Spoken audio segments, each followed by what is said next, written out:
All right, so I want to tell you a couple different things. And before I do, I want to bring up a project that I did with Chris Fallon last year. And we looked at a data set that was the WikiLeaks data set of reports coming out of Afghanistan.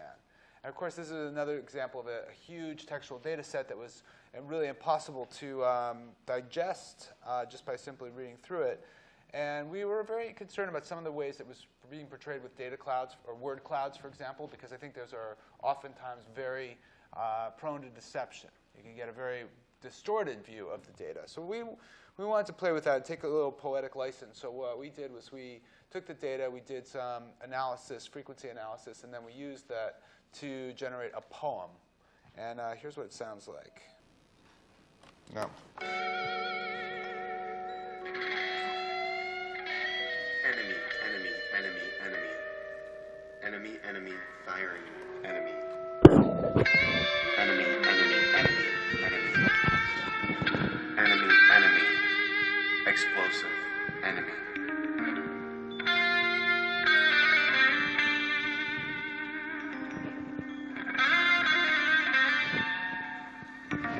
Secret security, Kandahar camp. Catch construction. Okay, you get the idea. That is that was a representation of that data, and I still think Chris and I feel that that's still sort of a very, very imperfect way of representing the data. It's a big problem, and it's very complex. What I want to do now is talk about this particular system that we call opinion space. And let me say that my own experiences, my own background and training is in the area of robotics. And robotics is where the digital and the natural world come together. So I'm really interested in that interface and all of the challenges that arise there. I also want to say a word about the Data and Democracy Initiative that Camille alluded to earlier. This is a new initiative here at Berkeley. Greg Niemeyer and I and a number of other faculty are involved with it. In fact, we have, I'm proud to say, 32 affiliated faculty. Several of them are here, including Henry Brady. We are working with faculty, particularly at Berkeley, Santa Cruz, Davis, and Merced, on a number of problems that have to do with politics and public engagement. I had been working for years, this goes back actually 14 years, to some questions related to collaborative filtering, to understand the wisdom of crowds. This is definitely related to what Michelle was talking about earlier, trying to look at these problems that, for example, Netflix and Amazon, when you rate books or films, how do we generate recommendations? And this is a very active area of research right now. At that time, we wanted to explore it, so we set up a system to recommend jokes. It's still online. It's called Gesture. And the problem with that was that we were reported in USA Today, and we got deluged with visitors, and the whole system crashed. So we spent a few months redesigning it, and we came up with something we now call the Eigentaste algorithm that is a way of doing collaborative filtering by partitioning it into an online and offline component. So offline, we can do a lot of data analysis that involves dimensionality reduction. Then we can do clustering in the lower dimensional space, and then we can generate recommendations there, so that online we can very quickly index into pre-computed recommendations for different categories, for different neighborhoods. And this system has been online now for, as I mentioned, about 14 years, and we've collected vast amounts of data. Every day people come in and read a few jokes. In fact, the average number of jokes rated per visitor is 42. So it seems to be something people want to do. And we've posted 2 of these data sets online of well over 1 million data points, and this work has been it's been used by researchers around the world and cited in over 600 research papers. Now, one of the things, as I mentioned there, is that the key component of that is dimensionality reduction, and it sort of struck me one morning 5 years ago that one thing, we do all the dimensionality reduction in the background. It's never displayed to the visitor. And I started thinking, wait a second, why don't we why don't we show visitors that so that they can see that where they fall in the arrangement of points, and moreover that they might be able to identify others that they might be interested in connecting with.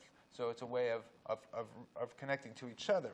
And so that was the origin behind this idea we call opinion space. And our goals for this is that we want to develop a tool that will help organizations connect with their communities, understand the diversity of their communities, engage with them, and also to very rapidly identify patterns as they emerge. And then from community members, we also want to be able that the people in the communities want to, part of the attractiveness for them is that they can very quickly visualize their relationships with other community members and engage with other community members. So we started building this system, and this was around the time when President Obama was elected the first term. So that was about 2008. And I had a friend who went to the State Department, Alec Ross, and he invited us to build a version for the State Department, who at that time was very interested in opening up its doors and engaging with the public in terms of getting feedback and ideas about foreign policy. By the way, not only just the public in the US, but worldwide. So here's the system. The interface is still online at the State Department, and the idea is that you can go to this site. Every individual who's participated becomes a point in this space, and then you register, so you sign in to the system. And what you're now encouraged to do is you're a point in that space, but you're encouraged to express your opinions on, in this case, 5 topics that have to do with foreign policy. And the first step, though, is that you are encouraged to rate other people's contributions, textual contributions. And this is, as Galen was mentioning, we're big believers not only in the Likert scale, but the continuous version of that, the visual analog scale, where as you can see on the bottom, there's a continuous sliders. In fact, this is part of my robotics orientation, which is that I like to have more than just one dimension. So you rate each of the other people's comments on 2 dimensions, 2 continuous dimensions, how much you agree with their response and how insightful their response is. And once you do that, you get some points, you participate, you've earned a score that, as you can see in your upper right. And then, and we'll see this in a second, you'll be prompted to enter your own opinions, first quantitatively, and then, so here's where you're going to express your opinions. So you're going to express them quantitatively with these continuous sliders. The first one has to do with the most urgent security threat is a terrorist armed with a nuclear weapon. The second one has to do with peace in Afghanistan and Pakistan. The third one is on climate change. And as you can see, as you move your sliders around, you move your point in that space. And again, this is a projection from the 5-dimensional space indicated on the left into the 2-dimensional visualization on the right. And there's a variety of different techniques for doing that visualization, or that projection. We're using right here is principal component analysis, but we've been exploring a number of other alternative projection methods. And once you do that, then the next step is that you then can express your own textual opinion on a discussion question. And in this case, it's what are some technologies that could help governments around the world enhance open public dialogue. And once you do that, then your point becomes entered into the space, and other people can come and visit, can start to begin to rate and evaluate your textual comment. The size, then, of the points is related to a score that's determined based on how other people have rated you, which also factors in your relative distance between people. So I can talk more about it, and there's a lot of information online on this. We have a number of different versions. One of the things that we're particularly interested in is, again, as Galen mentioned, that social media is generating lots and lots of data right now, and is often in the form of lists. I like to say we're kind of still in the DOS era of social media. We're still getting lists of emails and tweets and Facebook updates, right? So I think there's really opportunity to start to think about visualizing this data.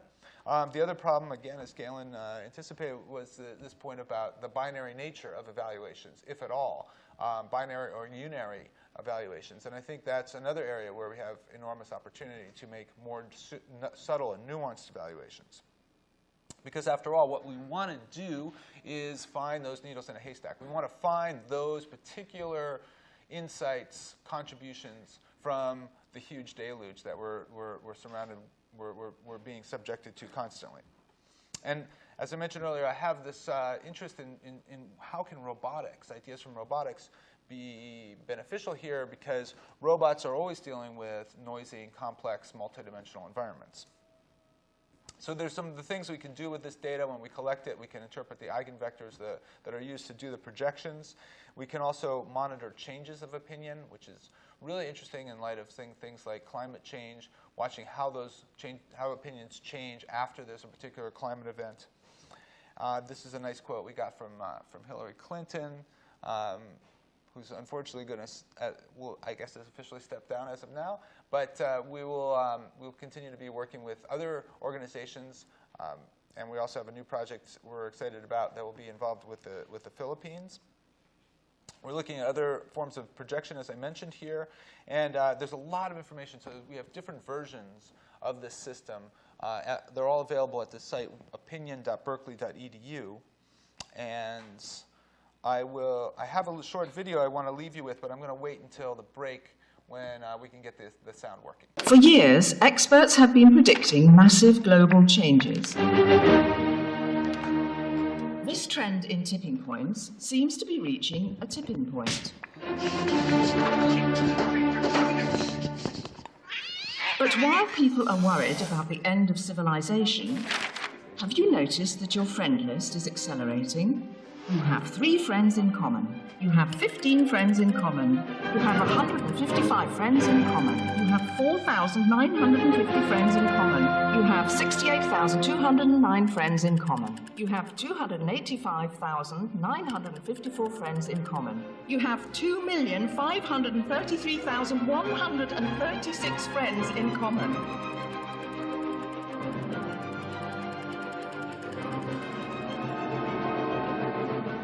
First city where everyone will become friends?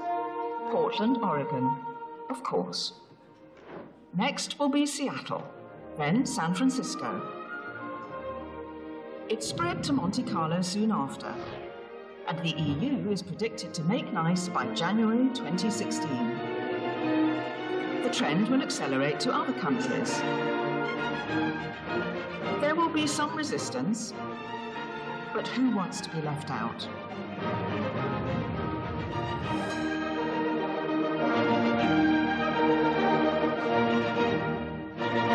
You have 7 billion friends in common.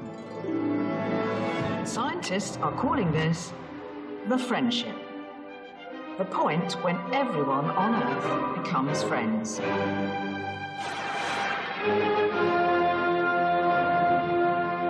And you thought the singularity was a big deal. All right, great. Well, listen, thank you all, and a special thanks to Camille Crittenden for putting this all together. Thank you, Camille.